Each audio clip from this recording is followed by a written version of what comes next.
So the Banded Drake Ranch is all about a vision of 20 plus years of hunting experience, of wanting to build my dream one day of owning my own private duck club. And it's basically the culmination of moving to Texas and looking for a club to join when we came out here, and realizing that there was very few choices when it came to duck clubs in the DFW market. And I've always had that mentality of build it and they will come. And we found this gem of a piece of land that was available, and some duck clubs that are out there today. So I figured, if we build it, we figure the people will come.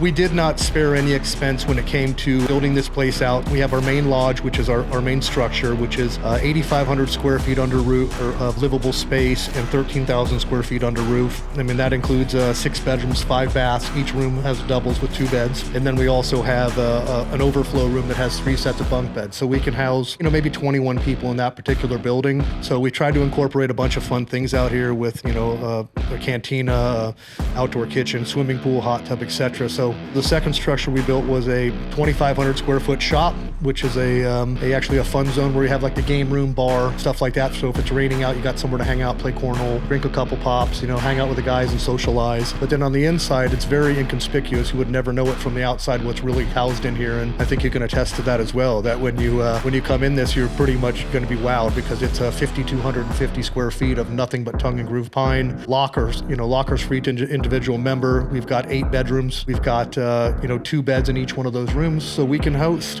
16 additional people in this lodge as well. So that's 2 of the structures. We've also taken the time to think about every little detail, like I mentioned earlier in the podcast, that I've tried to incorporate all the pros and cons of my years of experience of hunting ducks and different duck clubs that I've been fortunate enough to be a guest at.